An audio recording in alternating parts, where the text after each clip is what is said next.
자, 수열의 극한의 정의부터 한번 시작해 보도록 하겠습니다.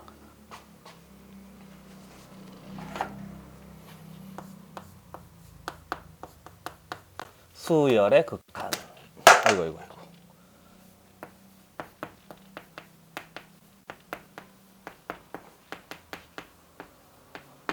수열의 극한은요, 표현할 때 이렇게 해요. 리미트 n이 무한대로 갈 때 a의 n, 이렇게 해서 이제 처리하는 게 기본 수열의 극한 표현이 방법이고요. 그리고 기본적으로 우리 극한의 기본 개념을 알고 있어야 돼요. 우리가 수2에서 했던 극한의 기본 개념 기억나세요?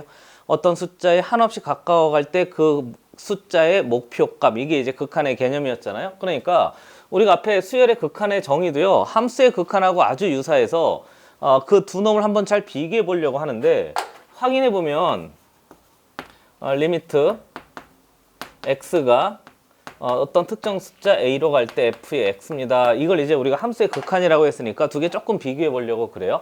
먼저 앞에 n이 무한대로 가는 게 수열의 극한이에요. 그런데 앞에 fx는 x가 a로 갈 때 그랬으니까 얘는 왼쪽 좌극한, 그 다음에 우극한, 이래서 양방향성을 가져요.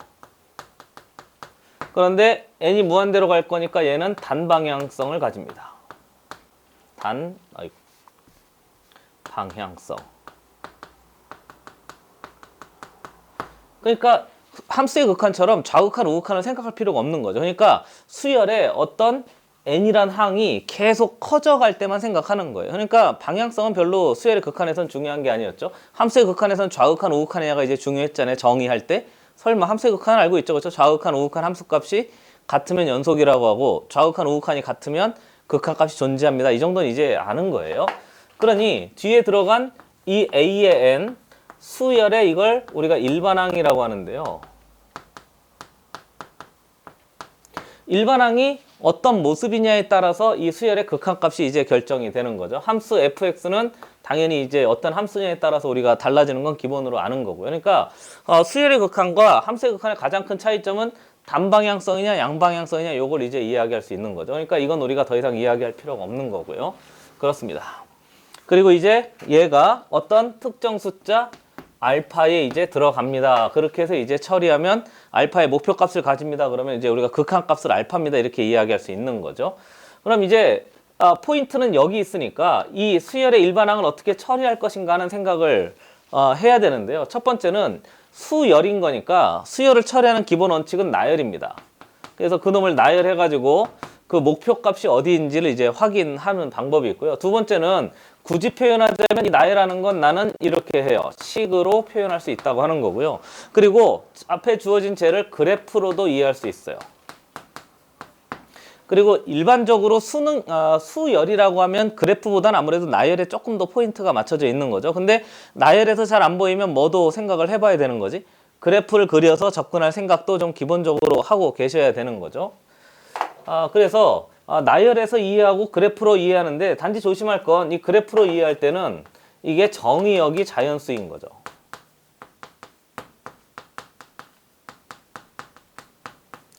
왜요? 하나, 둘, 셋, 넷, 첫 번째, 두 번째, 세 번째 항 이렇게 하는 거니까 당연히 이제 나열되는 것보다는 그래프의 정의역이 자연수인 그래프로 이해하는 것이 조금 더 편리합니다. 예를 하나 들어봐요. 리미트 n이 무한대로 갈 때 n분의 1입니다. 아주 유명한 놈인데 이 놈을 이제 두 개로 한번 이해해 보려고 합니다. 첫 번째는 얘가 수열의 일반항으로 보여야 돼. 이 전체가 됐어요? 이 전체가 어떤 특정 수열의 일반항으로 보이니까 나는 나열해 보면 이렇게 되는 거죠. 1부터 넣어볼까요? 1분의 1에, 그 다음에 2분의 1에, 그 다음에 3분의 1에, 중간쯤에 가면 뭐 1억분의 1에 뭐 이런 놈이 있겠죠? 근데 n을 어디까지 보낸다고요? 무한대까지 계속 보낸대요. 그러면 이 전체 숫자가 계속 작아지기는 작아지는데, 아무튼 아주 작아지니까 0으로 가긴 가는데 0에 도달하지 못하잖아요. 계속 작아지는 거니까. 그렇잖아요. 뭐 1경분의 1. 아주 작아지긴 했습니다만 0은 아닌 거죠. 그래서 요 정도까지만, 좀 더 앞으로 당길까요? 그죠? 이렇게 해서 얘가 0, 즉 목표값이 0이 돼서 0에 도달할 수는 없지만 계속 0에 가까이 갈 수는 있습니다. 이렇게 해서 이제 처리할 수 있는 거고요. 두 번째는 그래프로 한번 해봐요. 그래프를 한다는 얘기는 앞에 주어진 얘를 이렇게 생각을 합시다. x분의 1 그래프로 생각을 하는 거예요. 그래서 이렇게 돼 있고요. 여기에 첫 번째 항, 여기 a의 원, 여기가 몇인 거지? 얘가 1, 뭐 이렇게 된 거죠. 그 다음에 여기가 두 번째 항, 이렇게 된 거죠. 얘가 2분의 1. 보고 있어요. 그렇죠? 이렇게. 그러니까 이 값이 계속 이렇게 커지기만 하면 그 함수의 목표값은 0에 가까이 갑니다. 이렇게 되는 거니까 사실상 이 유리함수의 점근선이 이쪽으로 할까요? 그렇죠? 얘가 점근선 역할을 하는 거잖아요. 그럼 결국 점근선이 가까이 가기는 갑니다만 절대 도달할 수 없으니까 결국 극한에, 특히 수열의 극한에서 그래프의 의미는요,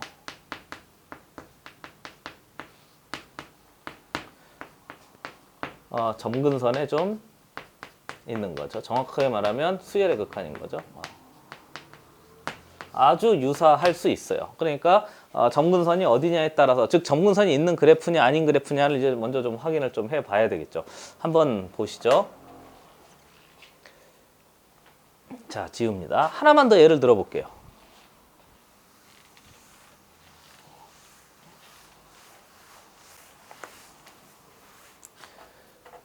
자, 이번엔 우리가 잘 아는 거죠. 리미트 n이 무한대로 갈 때 이렇게 할까? 3분의 1의 전체의 n 거듭제곱이래요. 뭐 이런 모양이 된답니다.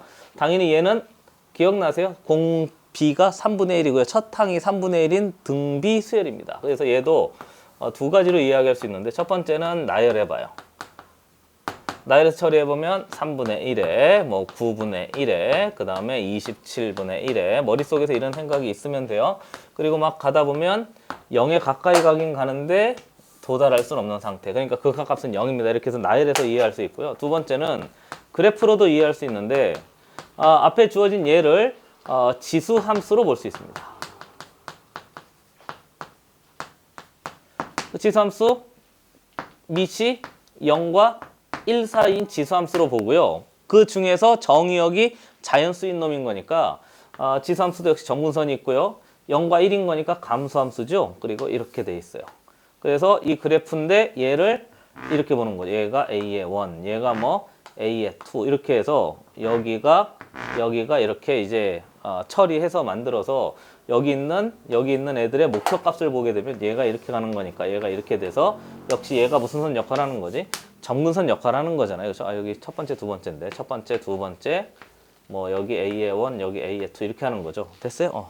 그래서 뒤에 있는 얘가 점근선 역할을 하는 거니까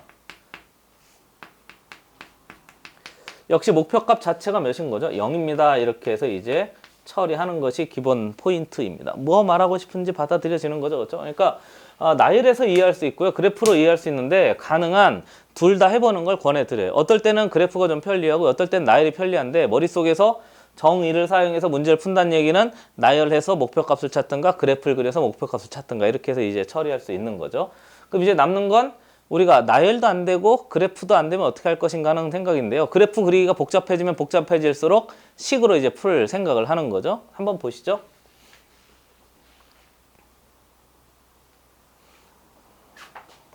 지웁시다.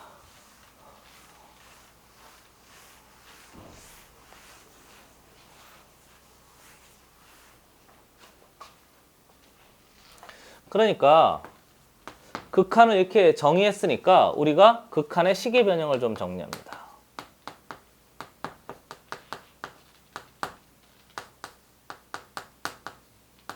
이제 식을 변형해서 이제 처리하려고 하는 거죠.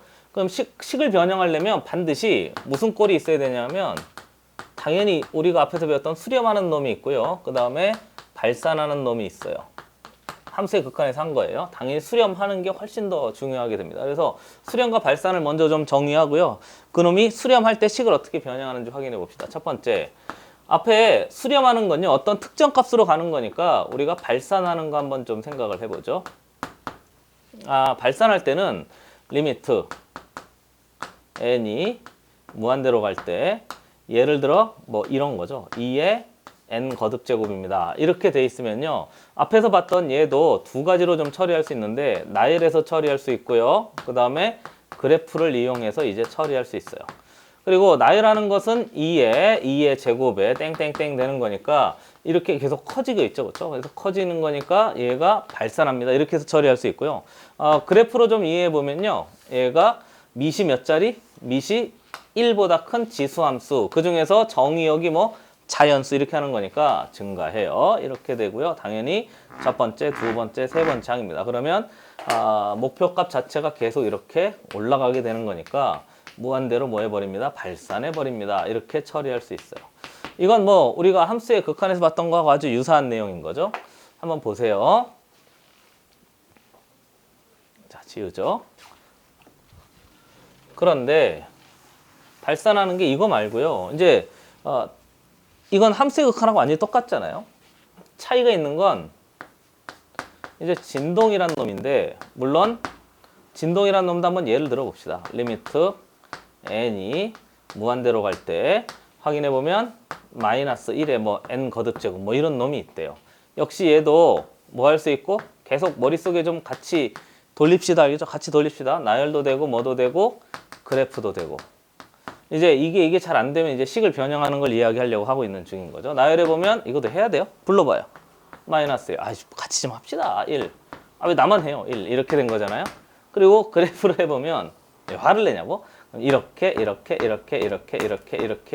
거예요. 그러니까 확인해 보면 뭐 이런 모양인 거죠. 됐어요? 이렇게 해서 돼 있는 놈인 거니까 이런 걸 우리가 진동한다 그렇게 이야기합니다. 뭐 이 정도만 확인할 수 있으면 뭐 충분히 될 것 같고요. 이 진동이 새로 나왔으니까 당연히 시험에는 요게 조금 더 아무래도 비중이 있겠죠. 앞에 수렴 발산은 함수의 극한하고 완전히 동일하고요. 진동이 약간 다른 내용인 거잖아요. 한번 보세요. 자, 지우죠.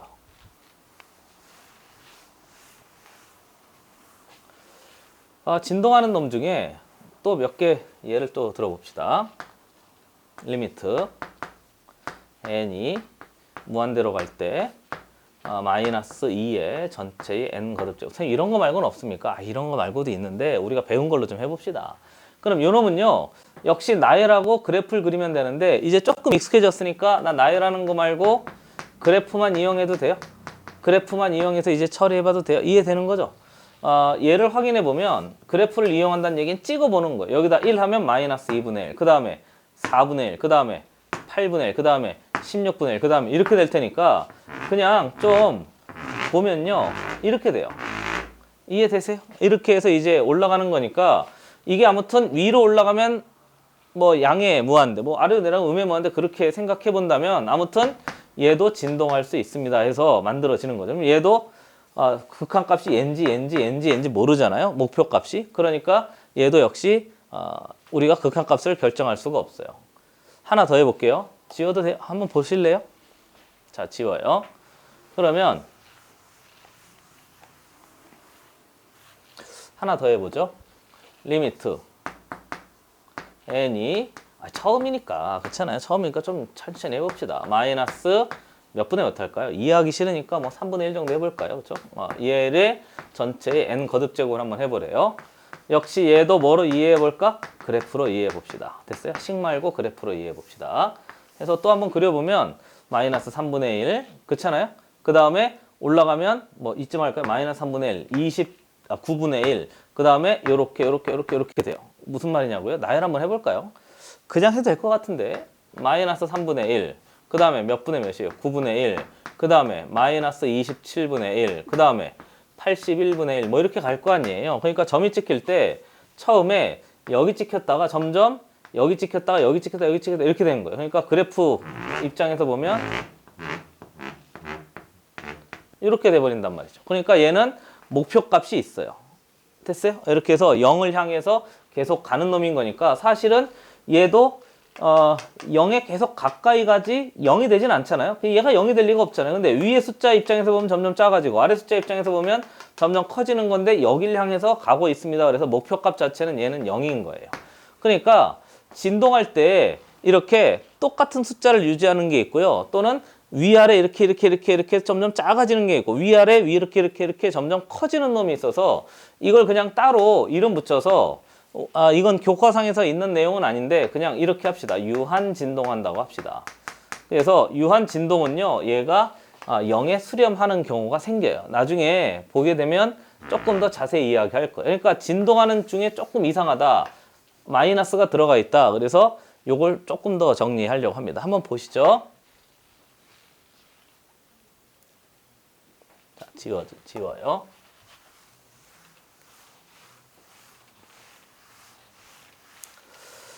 자, 그래서 우리가 수열의 극한을 정의할 때요. 우선 극한값은 목표값이니까 방향성은 하나만 있어요. 그리고 남는 건 이제 이 일반항이 어떤 놈이냐에 따라 달라지니까 일반항을 처리할 때 나열해 볼 것인가 뭐로? 그래프로 할 것인가 또는 정의역이 자연수인 그래프로 이해할 것인가 이렇게 생각하셔서 접근하는 걸 한번 연습 한번 해봤어요. 그럼 정의를 했으니까 이제 성질도 한번 해봐야 되겠죠. 지웁니다.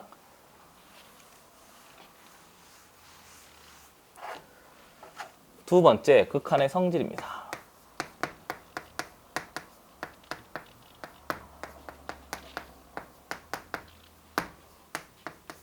첫 번째, 먼저 리미트 n이 무한대로 갈 때 a의 n이 알파에 수렴하고요. 리미트 n이 무한대로 갈 때 새로운 수열 b의 n이 베타의 수렴이면 얘가 제한범위예요.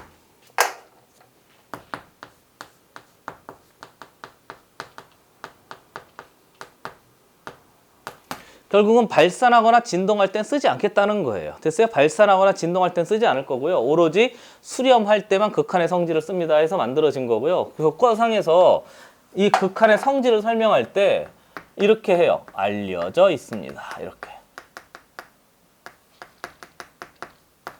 알려져 있다고 하면요. 증명하지 않고 그냥 받아들여서 씁시다 하는 거고요. 우리가 함수의 극한에서도 이렇게 했으니까 이건 자세히 설명하지 않겠습니다. 자, 그래서 첫 번째. 리미트 n이 무한대로 갈 때 a의 n 플러스 b의 n 이 값이 수열의 리미트가 수열의 극한의 리미트 각각 적용돼서 이렇게 할 수 있다는 거죠. 리미트 n이 무한대로 갈 때 a의 n에 플러스 리미트 n이 무한대로 갈 때 b의 n 해서 알파 더하기 뭐가 됩니다? 베타입니다. 이렇게 이야기할 수 있다는 거예요. 그렇잖아요. 함수의 극한의 성질하고 아주 똑같죠. 그리고 뒤에 보시면 여기가 마이너스가 되면 당연히 여기가 마이너스가 되고 여기가 마이너스가 되고 여기 곱하기 나누기 있고요. 여기 당연히 곱하기 나누기 다 곱하기 나누기 다 똑같이 처리되는데 단지 조심할 거 함수의 극한에서 했던 그 생각하고 똑같아요. 베타가 0이 아닐 때만. 됐어요? 분모가 0이 아니거나 나눗셈 하면 수열에 0이 들어가 있으면 안 돼요. 수열에 어떤 특정항이 0이 들어가 있으면 안 됩니다. 뭐 요 정도도 우리가 충분히 처리할 수 있는 식이 돼요. 됐어요? 요거 기억해 두시면 되겠고요. 그 다음에 두 번째. 요건 그냥 참고인데 리미트 n이 무한대로 갈 때 a의 n이 알파의 수렴이잖아요. 그러면 리미트 n이 무한대로 갈 때 a의 n 플러스 1도 알파에 수렴해요. 이게 왜 알파에 수렴하냐면 앞에 있는 이 알파 값이 있잖아요. 이 알파 값이 있잖아요. 이 알파 값은 수열의 특정 항이 아니에요. 수열의 무슨 값인 거지? 목표 값인 거잖아요. 앞에 우리가 나열했던 걸 가만히 생각해 보세요. 한 번 더. 앞에서 우리가 나열했던 걸 가만히 생각해 보면 n분의 1 걔만 한번 생각해 보세요. n분의 1 생각해 보면 1분의 1, 2분의 1, 3분의 1 띵띵띵 해가지고 0이 되는 항은 없잖아요. 그러나 목표값 자체가 0이었으니까 그 극한값을 0이라고 했기 때문에 이 알파하고 이 알파는 첫 번째 수열의 어떤 특정 항이 아니에요. 수열 전체의 목표값이 될 수 있습니다. 해서 만들어진 거고요. 얘가 알파고 얘가 알파를 이해하기 위해서 할 수 있는 방법은 나열하고 그래프라고 그랬잖아요. 그런데 나열해 봅시다. 얘는 a의 n이 어떤 놈인지 모르니까. 그래서 나열해서 이해해 보면요. 이래요. a의 1이 있고요. a의 2가 있고요. 땡땡땡 해서 a의 n번째 항의 목표값이 있고요. 당연히 뒤에 a의 n 플러스 1이 있는데 아무튼 이놈의 목표값이 어딘지 모르지만 알파입니다. 이렇게 해서 이거 그냥 내가 편의상 이렇게 표시한 거예요. 그래서 이렇게 된 거잖아요. 이해됐어요? 조금 더 앞에다 쓸게요. 아니 여기 아래다 하면 되는데 그렇잖아요. 왜 굳이 저기다 가가지고 자 지워봅시다.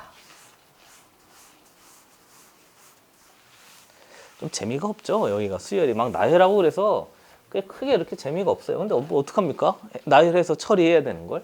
다시 한번 이제 나열해 보죠. A에 1이 있대요. A에 두 번째 항이 있고 A에 세 번째 항이 있고 가다 보면 A에 n번째 항도 있고 A에 n 플러스 1번째 항도 있을 것이고 그러나 아무튼 얘가 계속 가긴 가는데 어떤 특정 알파라는 숫자를 향해서 목표를 가지고 가는 거지 알파가 될 수는 없는 거잖아요. 이해되세요? 그러니까 이 수열을 나열할 때 이 n이 무한대로 간다는 건 1부터 계속 들어갈 수 있는 거잖아요. 그러니까 앞에 있는 이 A의 n은요. 여기에서부터 첫 항이 돼서 목표값이 알파입니다. 이렇게 생각하면 돼요. 그러니까 이 전체가 뭐 A의 n의 목표값이라고 할까요? 그죠? 근데 얘를 보면 A의 n 플러스 1이 있잖아요. 그럼 n에다가 1 넣어봐요. 몇 번째 항부터인 거지? 두 번째 항부터인 거예요. 그러니까 사실은 이렇게 들어가 있는 거죠. 그래서 얘가 A의 n 플러스 1인 거예요. 그러니까 볼 때 이렇게 보시면 돼요. 얘하고요. 사실 얘는 같은 수열이 아니에요. 어떤 수열인 거지? 다른 수열인 거죠. 아 왜요? 아 얘는 첫 항이 A의 1이잖아요. 얘는 첫 항이 두 번째 항이잖아요. 그러니까 이 수열과 이 수열은 다른 수열이에요. 아니 선생 첫 항이 다르다고 다른 수열인가? 아 그럼요. 가만히 생각해보세요. 첫 항이 다르면 다른 수열이에요. 그러니까 얘하고 얘 수열이 서로 다른데 다른 수열인데 이 수열을 가지고 이 수열을 이해할 수 있습니다. 그렇게 보는 거죠. 그래서 얘가 알파면 얘도 목표값이 알파입니다. 이렇게 해서 이 두 가지 정도 이제 기억해 두시면 얘를 가지고 이제 우리가 나열이 잘 안 된다든가 또는 뭐가 잘 안 된다든가 그래프로 좀 극한값을 확인하기 어렵다든가 그런 걸 처리할 때 극한의 성질을 사용해서 이제 할 수 있는 거죠. 한번 보시죠. 자, 지웁니다.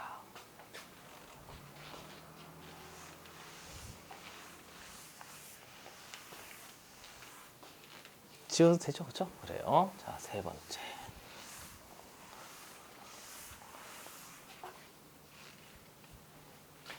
그러니까 우리가 극한의 성질을 사용하기 위해선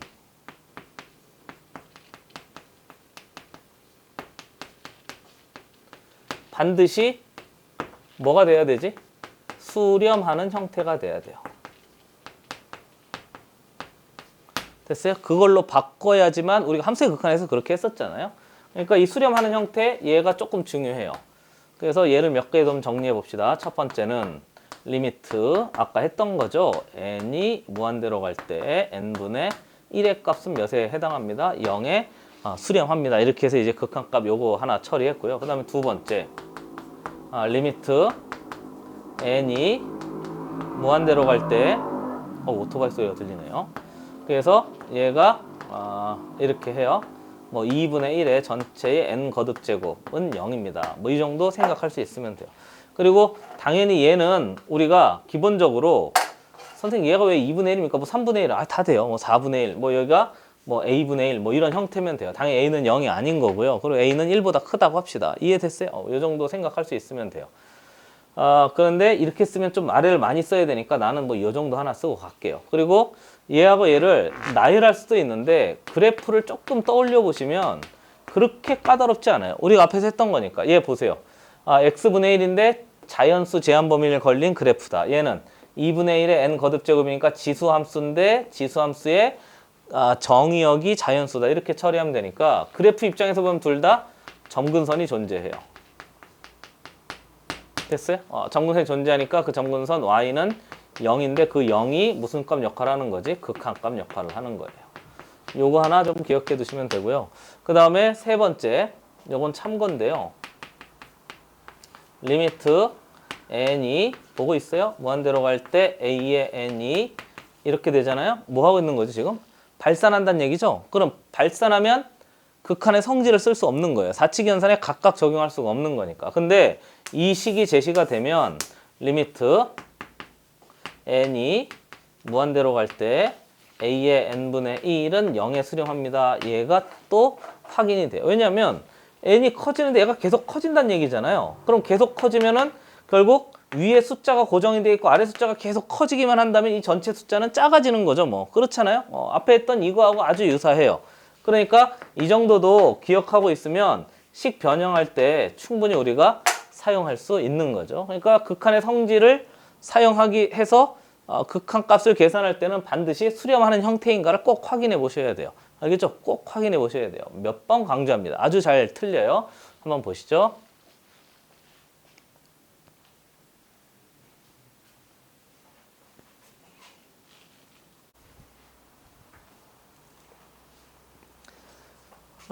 우리가 수열의 극한에 정의하고 성질을 했으니까 이번엔 우리가 알고 있는 수열에 한번 적용해 봅시다. 대표적인 게 등차 수열하고요. 등비 수열이 있잖아요. 세 번째.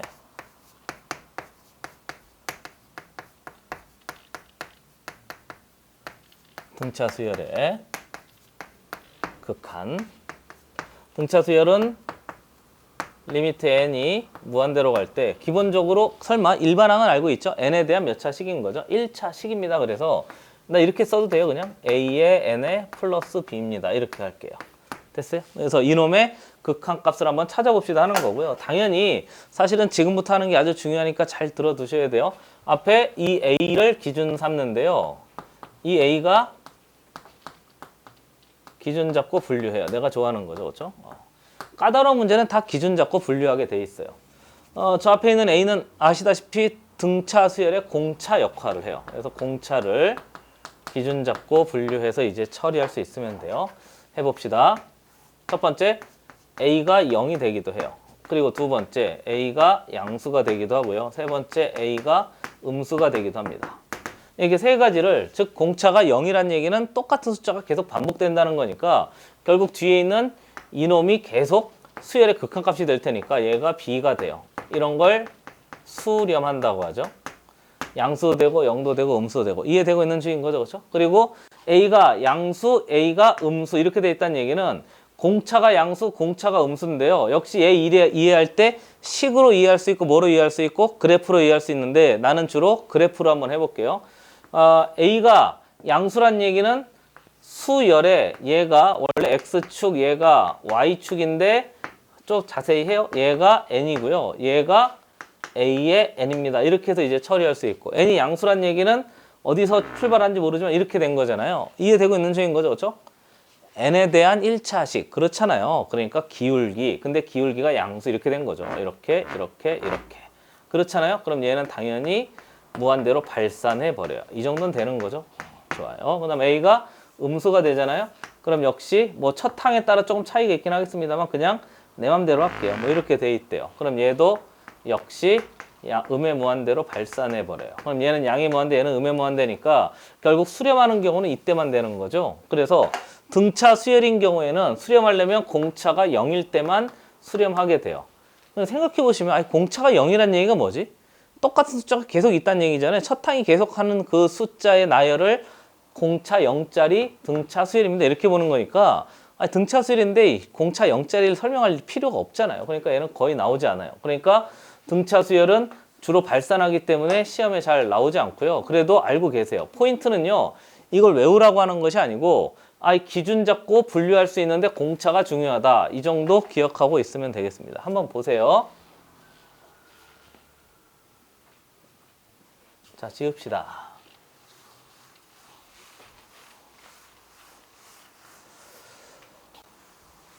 자, 이번엔 네 번째 해봅시다. 등비수열. 좋아요. 뭐가 좋은지 묻지 마세요. 자, 해봅시다. 등비수열의 수열 이 사람아. 수열의 극한. 역시 리미트 n이 무한대로 갈 때 a의 r의 n-1 거듭제곱입니다. 이 정도는 되는 거죠. 됐어요. 그렇죠? 물론 공비 r이 기준이 돼야 되는데 얘는 이것부터 좀 해봅시다. 앞에 있는 이 a를 한번 봐요. 그래서 첫 번째 a를 뭐 잡고 기준 잡고 뭐 해봐요? 분류해서 따져봐요. 그리고 뭐든지 기준 잡고 분류해서 꼼꼼히 따지는 연습은 아주 중요하고요. 킬러 문제들이 다 거기서 나온다고 해도 과언이 아닙니다. 첫 번째 불러보세요. a가 0일 때 해볼까요? 좋아요. 그 다음 a가 양수일 때 먼저 할까요? 그 다음 a가 음수일 때 해볼까요? 이렇게 해서 이제 세 가지로 처리할 수 있으면 되고요. a가 0이란 얘기는 그냥 이 전체가 0이란 얘기인 거니까 0에 수렴하게, 0에 뭐 하죠? 수렴하게 돼요. 그럼 앞에 첫 항이 공차가 0인 거하고 똑같은 역할을 하는 거죠. 그리고 a가 양수입니다. a가 음수입니다. 이놈은 이제 뒤에 있는 열로 넘어가서요. 이때는 아니 설마 이것도 써야 돼요? 그냥 해도 되겠죠. 저 0의 수렴이다는 충분히 직관적으로 이해되는 거고요. 그럼 앞에 있는 저 식을 살짝 변형해서 리미트 n이 무한대로 갈 때 앞에 r의 n제곱을 살짝 r의 n-1제곱을 살짝 바꿔서 r분의 a에 r의 몇 제곱, n제곱 이렇게 처리해도 똑같은 놈인 거잖아요. 그리고 이때는 r이 0이 아니에요. 이미 자체가 r이 0이 아닙니다. 그걸 이제 처리할 수 있으면 되는 거고요. 그래서 뒤에 있는 요 놈을 다시 이번엔 빨간색. 빨간색 내가 싫어하는 거 알고 있잖아요. 중요해서 그래. 이 빨간색 r의 n제곱을 기준 잡고 또 분류해야 돼요. 칸역수 위로 올리겠습니다.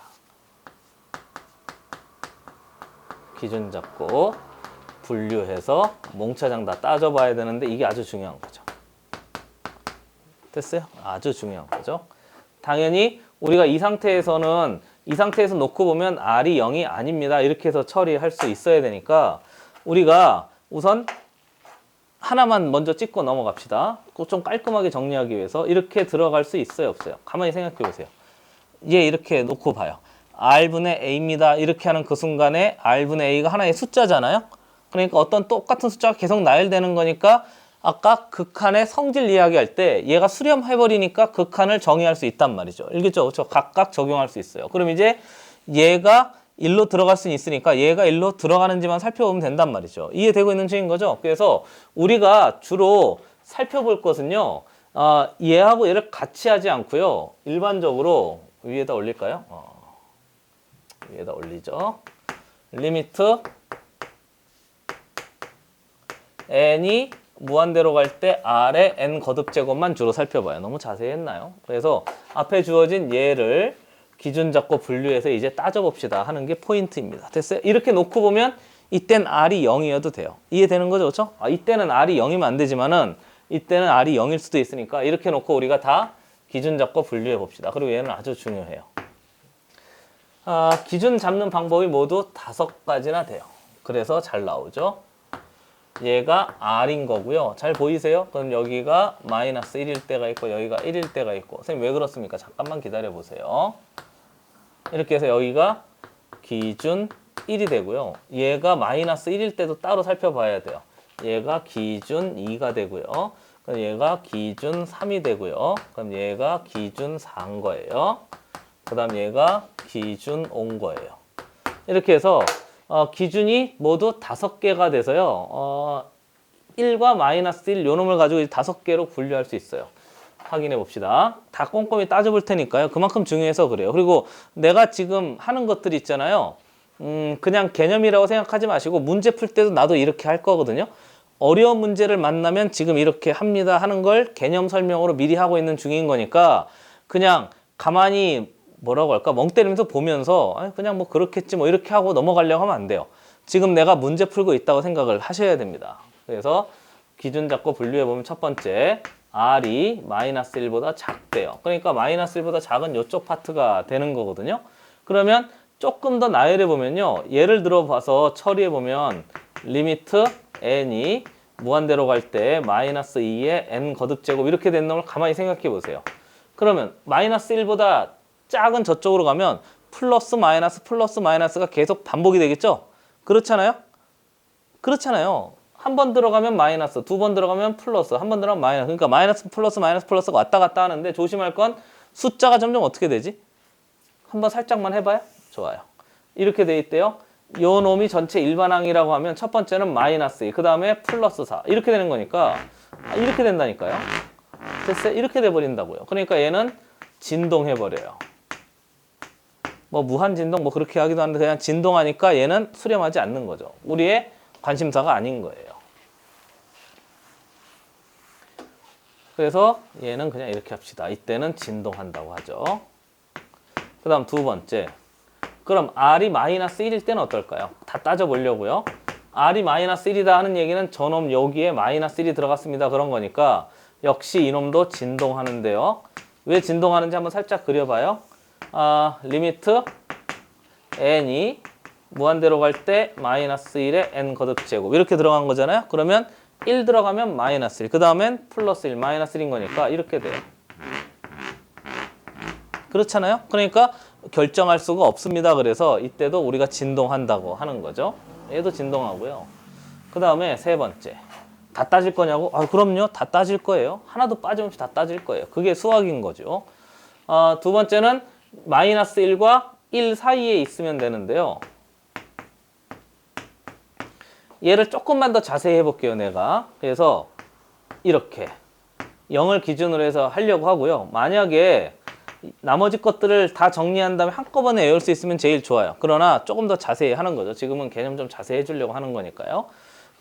그래서 마이너스 1부터 발음이 이래. 마이너스 1부터 0까지 예를 들어보면 얘는 수렴하는데요. 예를 들어보면 리미트 n이 무한대로 갈 때 마이너스 2분의 1의 전체 n 거듭제곱 얘를 가만히 한번 살펴보세요. 그러면 그래프 입장에서 보면 이렇게 된다고요. 처음에 1 들어가면 몇인 거죠? 마이너스 2분의 1. 2 들어가면 4분의 1인 거니까 얘가 이렇게 되는 거예요.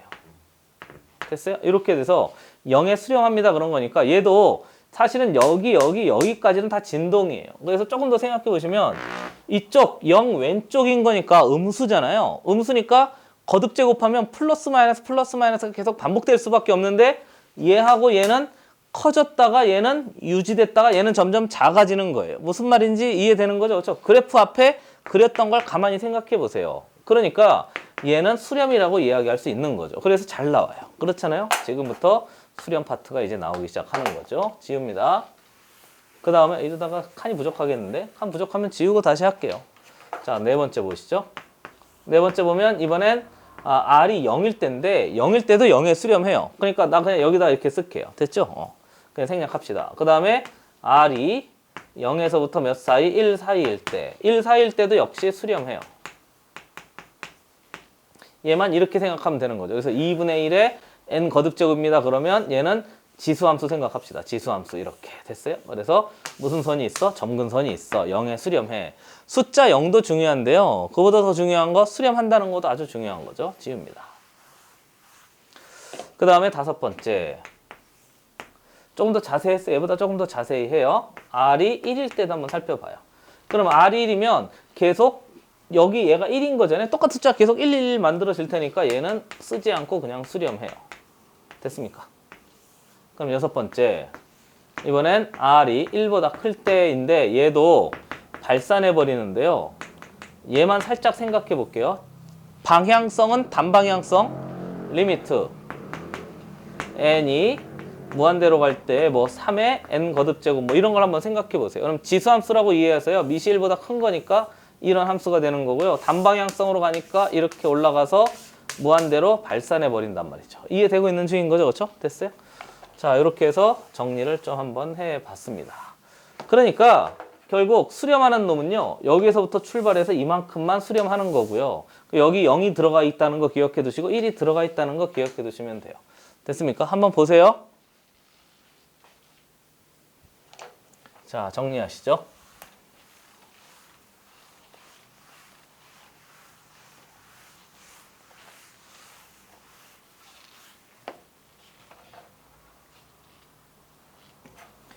여기다 하겠습니다.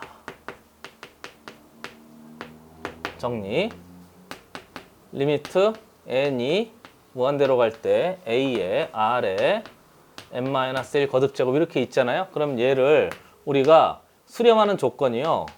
첫 번째 기준이 두 개 있어요. A 기준 잡을 수 있고 R 기준 잡을 수 있어요. 이해됐어요? A 기준 잡을 수 있고 R 기준 잡을 수 있어요. 그래서 A가 0일 때 수렴할 수 있어요. 꼭 기억해 두세요. 그 다음에 두 번째 R도 마찬가지인데 공비 R이 몇과 몇 사이? 마이너스 1에서부터 1인데 여기 1 들어갈 수 있고요. 이때는 수렴해요. 이 두 가지나 존재합니다. 그리고 만약에 앞에 수열의 극한의 정의에서 조금 더 제대로 배웠던 친구라면 여기 등호가 안 들어간다는 게 충분히 이해가 돼요. 왜 그렇죠? 여기 만약에 R이 마이너스 1이잖아요. 그럼 똑같은 숫자가 플러스 마이너스 계속 이렇게 머릿속에서 나열한 놈이 그래프로 찍혀져 있다면 여긴 당연히 안 들어가는 거고요. 그 다음 여기 1이 들어가는 게 또한 정확하게 이해가 돼야 돼요. R이 1이라는 얘기는 첫 항이 계속 있는 거니까 이 수열이 A 이렇게 되는 거. A 이렇게 되는 거니까 당연히 똑같은 숫자니까 수렴하는 거죠. 이 정도는 이제 기본적으로 처리할 줄 알아야 됩니다. 등차 수열보다는 등비 수열의 수렴 조건이 훨씬 더 많이 나오고요. 제일 포인트는 기준 잡고 분류하는 거예요. 내가 어떻게 기준 잡고 분류하느냐에 따라서 그 식 자체가 달라지기도 하니까 꼭 기준 잡고 분류할 준비를 하고 있어야 됩니다. 보세요.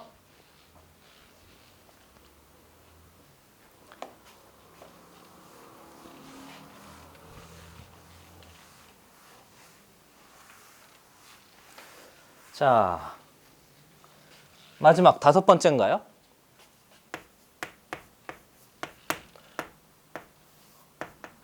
수열의 극한과 부등식인데요. 두 가지 하려고 합니다. 어떤 수열이 있대요. A의 n과 B의 n 이렇게 되어져 있대요. 이게 무슨 말인 거죠? 조금만 해석해 보세요. A의 n, B의 n. 첫 번째 항도 B1이 크고요. 두 번째 항도 B2가 크고 세 번째 항도 B3가 큰 그런 수열이 있대요. 이해되고 있는 중인 거죠? 그리고 당연히 수렴할 때만 리미트 n이 무한대로 갈 때 a의 n의 값이 알파에 수렴하고요. 리미트 n이 무한대로 갈 때 b의 n이 베타에 수렴한다고 하잖아요. 그러면 얘를 만족하게 되면 리미트 다시 쓸게요. 리미트는 쓰지 않겠습니다. 알파하고 베타가 이렇게 되는데요. 갑자기 아래 등호가 성립할 수 있어요. 갑자기? 그럼요. 왜뇨? 오늘 발음이 왜 이래요? 엉망진창. 보세요. 첫 번째 예를 들어볼까요? 예를 들어보면 뭐 이런 놈이 있대요. 예를 하나 들게요. 발음이 꼬인 기념에 몇 할까요? 이거 할까요? 리미트 n이 무한대로 갈 때 n분의 1이 있대요. 몇 번 읽어먹는지 모르겠습니다. n이 무한대로 갈 때 이번엔 3분의 1 해볼까요? 3분의 1의 전체 n 거듭제곱이 있대요. 그래서 얘를 확인해 보면요. 여기 들어가면 1분의 1 나열하고 있어요. 알겠죠? 나열하고 있어요. 2분의 1, 3분의 1 땡땡땡. 그러니까 얘가 목표값이 0인 거잖아요. 몇 번을 강조하는지 모르겠네요. 그럼 얘를 보시면 얘가 3분의 1, 그 다음에 몇 분의 몇? 9분의 1, 그 다음에 27분의 1, 뭐 이렇게 돼 있대요. 그래서 얘도 목표값이 0인 거잖아요. 이해되고 있는 층인 거죠. 그리고 수열의 각 항들을 비교해 보시면 위에 있는 항이 무조건 아래에 있는 항보다 더 커요. 그러나 목표값 입장에서 보면 둘 다 0이기 때문에 갑자기 없던 등호가 붙을 수 있습니다. 이렇게 된 거고요. 이해되고 있는 층인 거죠. 그렇죠? 그리고 한 번 더 정리할 것은 이 알파와 이 베타는 수열의 어떤 특정 항이 아니라니까요. 무슨 값이라고요? 목표값이라고요. 알겠죠? 목표값인 거니까 목표값이 같을 수 있단 말이죠. 이해되세요? 좋아요. 보세요. 두 번째.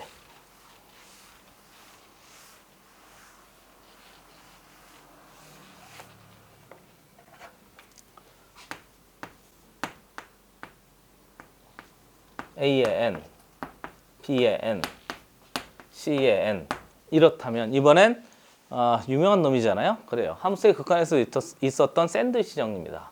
얘이고요. 만약에 리미트 n이 무한대로 갈 때 a의 n이 알파의 수렴이고요. 리미트 n이 무한대로 갈 때 b의 n이 미안합니다. 알파의 수렴이잖아요. 이면 리미트 n이 무한대로 갈 때 b의 n도 알파의 아이고 bn이 아닌데 미안합니다. 미쳤나봐요. 그죠? bn이 알파에 수렴한다 이렇게 되는 거죠. 그리고 얘도 역시 알려져 있어서요. 그냥 받아들이셔야 돼요. 뭐 어쩔 수 없습니다. 그리고 샌드위치 정리했으면 조금 익숙하긴 하잖아요. 확인할 것은 이래요. 앞에 주어진 얘의 극한이 비교해 볼까요? 그래서 리미트 n이 무한대로 갈 때 a의 n 그리고 리미트 n이 무한대로 갈 때 b의 n 그리고 리미트 n이 무한대로 갈 때 c의 n 이렇게 돼 있는 놈인데 이 전체가 알파에 수렴한대요. 우리 함수 극한에서 했던 거하고 동일하다니까요. 그렇죠? 얘가 어디에 수렴한다고요? 알파에 수렴한다면 가운데 있는 얘도 어디에 수렴할 수밖에 없어요? 알파에 수렴할 수밖에 없어요. 이걸 이제 샌드위치 정리 그래서 없던 등호가 빡빡 생길 수 있습니다. 이렇게 된 거죠. 됐어요? 이해되고 있는 중인 거죠? 주의할 것은 여기다 쓸까요? 주의. 만약에 이 리미트 n이 무한대로 갈 때 b의 n이 1과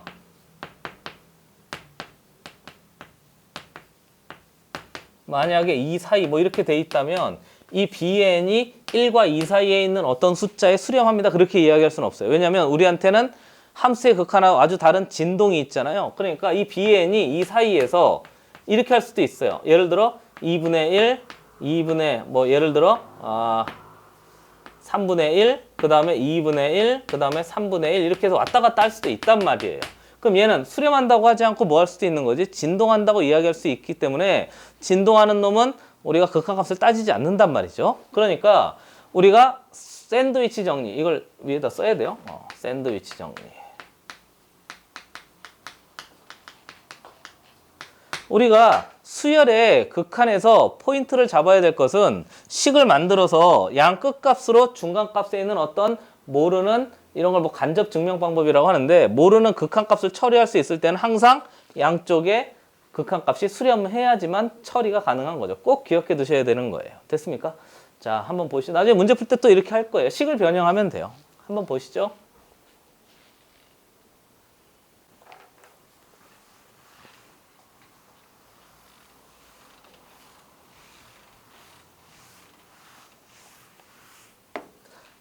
마지막 6번째입니다.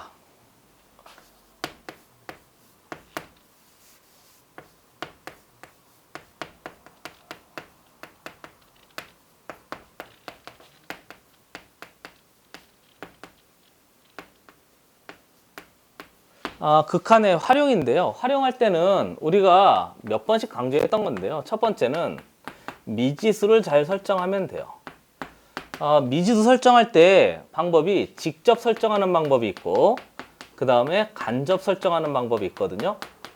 근데 직접 설정하는 예를 하나 들어드리면 길이의 합을 구하라 그러면 길이를 미지수로 놓고 그냥 확인할 수 있으면 돼요. 그리고 간접 설명하는 것, 간접 설정하는 것을 하나 체크해 보면 넓이의 합을 구하라 그러면 넓이를 미지수로 놓으면 안 되잖아요. 길이를 미지수로 놓고 그 길이에 대해서 우리가 식을 세우면 되는 거예요. 넓이에 대한 식을.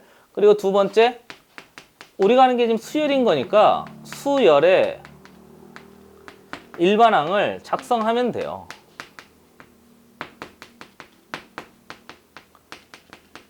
그러니까 미지수 설정한 다음에 그놈 가지고 식을 잘 작성할 수 있으면 되는 거죠. 그 식을 작성한 다음에 세 번째, 이제 마지막에 수열의 이제 극한값을 계산하면 돼요.